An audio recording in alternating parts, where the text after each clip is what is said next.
Sebuah tragedi mengerikan terjadi di Pegunungan Hamardaban di tahun 1993. Kelompok pendaki yang berjumlah 7 orang mengalami peristiwa aneh yang membuat mereka kehilangan nyawa. Hanya satu dari ketujuh pendaki ini yang selamat. Apa yang sebenarnya terjadi? Mari cari tahu.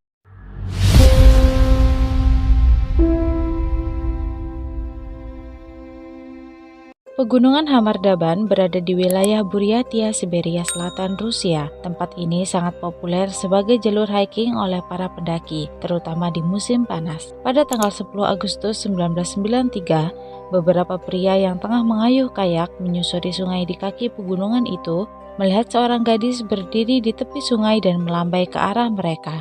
Rombongan itu segera menghampiri gadis tersebut. Saat didekati, mereka baru menyadari pakaian yang dikenakan gadis itu berlumuran darah yang sudah mengering. Ketika ditanya apa yang terjadi, dengan raut wajah bingung dan ketakutan, ia mencoba menceritakan apa yang telah ia alami. Namun belum sempat mereka mengerti dengan apa yang diceritakan, gadis itu langsung menangis dan berteriak histeris. Mereka kemudian membawa gadis itu ke kantor polisi terdekat. Setelah merasa tenang, gadis itu memperkenalkan diri sebagai Valentino Utochenko. Dia mengatakan peristiwa aneh dan mengerikan telah menimpa rombongannya. Di musim panas tahun 1993, seorang instruktur pendakian dan penyintas yang berpengalaman bernama Ludmila Korovina yang berusia 41 tahun merencanakan pendakian bersama keenam muridnya ke Pegunungan Hamardaban. Keenam murid itu adalah Alexander Sasha Krishin yang berusia 23 tahun, Tatiana Filipenko berusia 24 tahun, Denis Swatchkin berusia 19 tahun, Valentina Utochenko berusia 17 tahun, Victoria Zalesova berusia 16 tahun, dan Timur Bapanov berusia 15 tahun. Korovina sudah sangat berpengalaman di daerah tersebut dan murid-muridnya telah berlatih dengannya untuk perjalanan itu. Mereka melakukan persiapan dengan sangat matang berbulan-bulan sampai akhirnya hari pendakian itu tiba. Tanggal 2 Agustus 1993, rombongan Korovina berangkat dari pegunungan di kota Morino. Perkiraan cuaca saat itu dan beberapa hari ke depan sangat mendukung. Hari yang cerah, matahari bersinar terang, langit bersih dengan awan yang sedikit. 2 hari pertama pendakian berjalan dengan lancar, bahkan mereka tiba di puncak lebih cepat dari perkiraan. Namun, saat mereka mulai turun pada tanggal 4 Agustus, cuaca yang pada awalnya cerah berubah seketika. Saat itu mereka dilanda hujan lebat disertai angin kencang. Perjalanan mereka diperlambat karena perbekalan yang dibawa saat itu bertambah berat karena basah kuyup. Korovina memutuskan untuk memasang tenda dengan tergesa-gesa di sana. Lokasi tempat mereka berkemah adalah tempat yang terbuka. Hanya ada rerumputan dan bebatuan. Meski tak jauh dari lokasi tersebut ada pepohonan, entah mengapa Korovina memilih lokasi lapang itu. Rombongan itu tidak dapat menyalakan api, dan akhirnya mereka bermalam tanpa api. Keesokan paginya, upaya pembuatan api berhasil, dan mereka sarapan bersama pagi itu sebelum melanjutkan perjalanan. Seharusnya di hari itu mereka bertemu dengan rombongan lain yang dipimpin oleh anak Korovina bernama Natalia di titik yang telah mereka sepakati. Rombongan Natalia tiba di tempat itu terlebih dahulu, sempat menunggu beberapa saat, namun akhirnya mereka memutuskan untuk pergi terlebih dahulu dengan mengira perjalanan rombongan ibunya terhambat karena cuaca buruk. Padahal yang terjadi justru lebih mengerikan. Rombongan Korovina turun setelah sarapan pagi. Namun baru beberapa menit mereka berjalan, Sasha yang berada di belakang rombongan mulai berteriak. Spontan mereka semua menoleh ke arahnya dan melihat dia tiba-tiba kejang-kejang dan mengeluarkan busa di mulutnya, serta darah dari telinga dan matanya. Dia jatuh ke tanah dan kemudian terdiam. Korovina berlari ke arahnya dan meminta anggota lainnya untuk melanjutkan perjalanan. Sementara dia mencoba untuk membuat Sasha sadar. Belum jauh berjalan, mereka dikejutkan dengan suara Korovina yang berteriak. Rombongan ini pun kembali dan berlari ke tempat semula.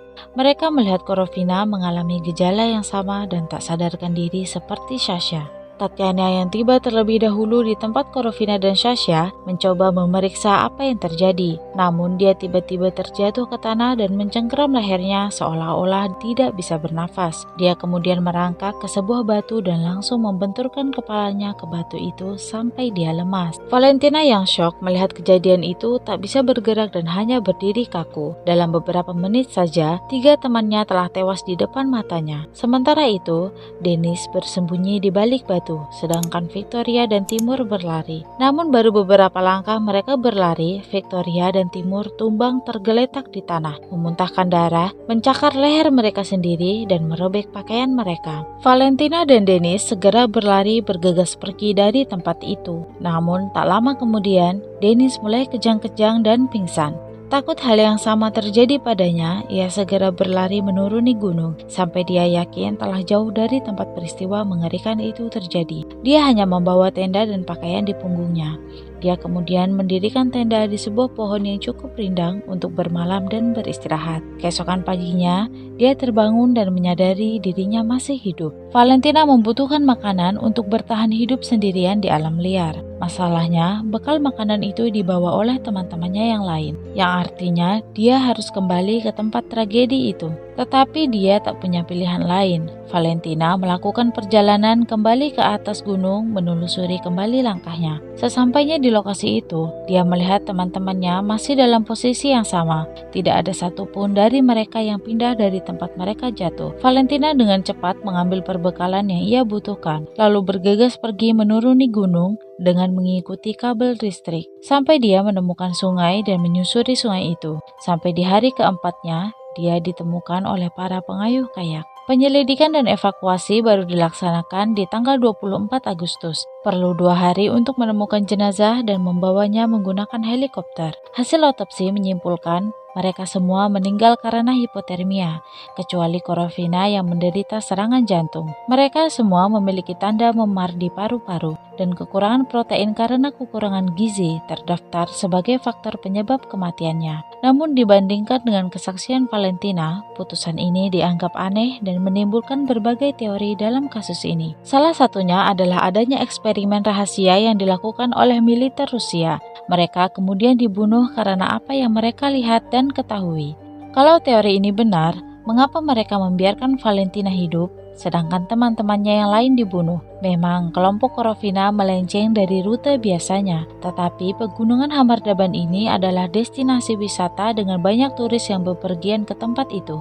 Apalagi saat itu adalah musim panas, waktu yang sangat cocok untuk melakukan pendakian. Dan lokasi tempat mereka tewas itu merupakan area terbuka yang bisa dilihat dari udara atau tempat yang lebih tinggi. Jadi gagasan ini sangatlah tidak mungkin. Teori lain menyebutkan kalau mereka tewas karena terpapar racun saraf. Kalau teori ini benar, lagi-lagi kenapa Valentina bisa selamat dan masih hidup, padahal dia berada di tempat yang sama dengan teman-temannya yang lain. Dan bahkan dia kembali ke lokasi itu lagi dan kembali tanpa mengalami hal yang serupa. Meskipun pemeriksaan medis telah mengungkap penyebab kematian mereka, namun kasus ini masih diselimuti misteri.